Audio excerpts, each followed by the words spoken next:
As the novel coronavirus continues to spread around the globe and the death toll mounts, these scientists in Germany, like countless others around the world, are in a race against time, trying to develop a vaccine as fast as possible for an illness the scientific world has a lot to learn about. Well, the challenge, first of all, is that the virus is unknown. So you don't know which kind of protection you need in order to stimulate the immune system in order to be protected. German-American company CureVac, whose CEO has been to the White House to meet President Trump, makes vaccines by essentially embedding the virus's code into human cells to help the body protect itself. We are making the body to produce your own vaccine or your own drug. Each of these little tubes contains a different construct of the virus's code. Right now, the scientists at the main lab in Germany are trying to find out which one is the safest and most effective to be turned into a vaccine. While they don't want to put a date on it yet, they believe they're getting closer. We are in preparation for a clinical trial. Out of the different constructs, we have to get the best ones into the clinics, and we are in constant discussions with the regulatory authorities. The pressure couldn't be higher, with the number of novel coronavirus cases jumping every day and the global economy taking a beating from the coronavirus's effects. President Trump, at a meeting with drug makers, urged the industry to come up with a vaccine ASAP.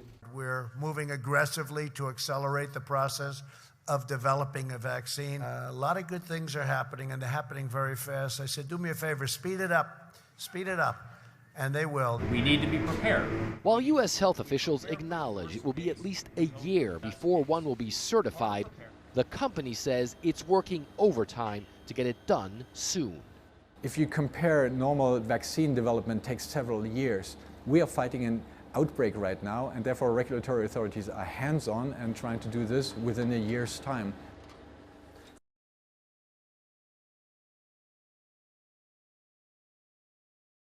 As a major transportation hub for China and the world, Hong Kong is suffering. And on the tarmac at the Hong Kong International Airport, you can clearly see the toll of the coronavirus outbreak. That's where we filmed rows of dozens and dozens of grounded Cathay planes.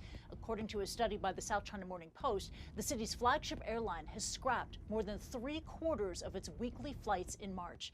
Meanwhile, inside the Hong Kong International Airport, you will see this: vast, empty terminals, bored staff, and a flight display with cancellation after cancellation. Stark images of an industry that has been hammered by the virus. And last week, Cathay said 75% of its staff would take unpaid leave, affecting some 25,000 employees.